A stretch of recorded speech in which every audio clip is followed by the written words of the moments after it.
There's a magical number when it comes to dealing in Schedule 1, and that number is 1.6. I'm going to show you how it works, as well as give you a bunch of other tips that even some experienced players might not know yet.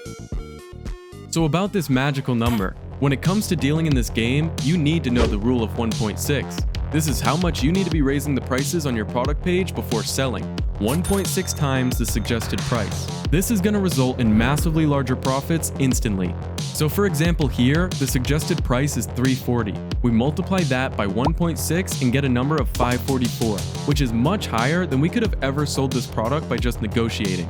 But it gets even better. You can see that we instantly begin getting offers for even more than we listed it. This customer here offers $695 for a product that we sold earlier today for $400 on the high end. And another good thing about doing this is that your dealers are going to follow suit.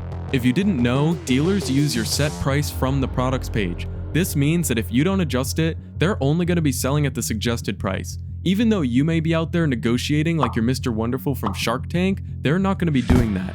I even tested it with Molly, and when I gave her 5 products to sell at the suggested price, she came back with a measly $1,700. However, when I adjusted the price and ran the test again, she came back with $2,744, which is exactly 60% more money than if I had just left the price alone.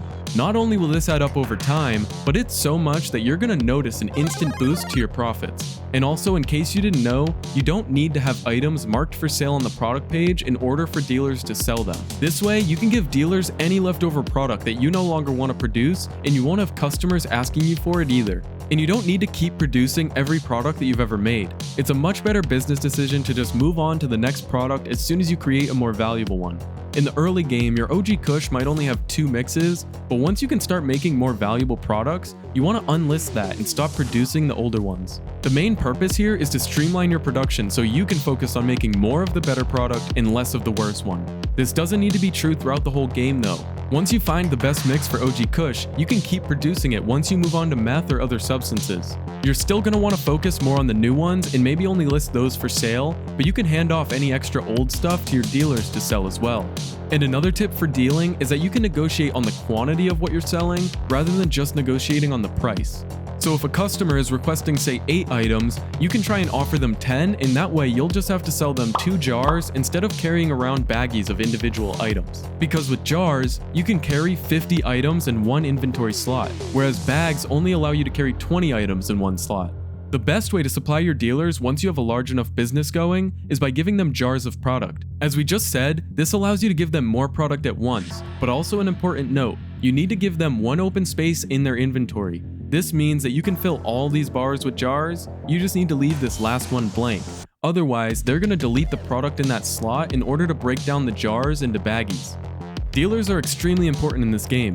They're going to help you progress faster as well as get your product out on the streets easier, so you want to unlock them as soon as possible. As you level up and unlock new areas of the map, new customers and new dealers will come along with it. To unlock each dealer, you need to become friendly with their closest customers, so focus on building those relationships specifically. You can do this faster by finding them on the streets or even at their job like a crazy ex or a stalker, but instead of watching them through the windows, just go up and offer them good deals on the products that they prefer. Also, just give them better deals when they do text you. If you find that you're not getting any quests and you need to level up, the best way to do that is by doing more deliveries yourself. You can unassign your customers from your dealers and focus on doing as many deals as possible. If you schedule them for late night, not only will none of them expire, giving you as much time as you need, but you'll also receive a curfew bonus of both money and XP as well.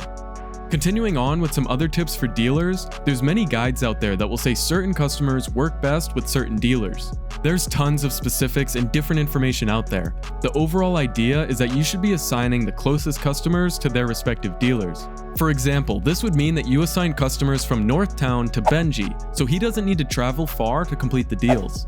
Some other guides will recommend splitting customers up by preferences. So for example, all the customers who enjoy sedating products would purchase from Molly and you only supply her with those. Or customers who say want energizing products would go to Benji, things like that. You should also know that there's a difference between low-paying and high-paying customers in the town. The overall consensus is that you should be assigning low-paying customers to dealers and keep high-paying customers to yourself, since dealers take a 20% cut. I will say that I tested the customer location guide, and I personally didn't notice a sizable difference, if any at all. I did only test it once with Benji. I gave him 10 products with a list of random customers, and then I used the guide and chose customers from there. Both times it took over 20 minutes for him to get rid of all the product. Obviously, my test wasn't rigorous enough, so maybe you will see different results if you test every dealer with a larger test sample.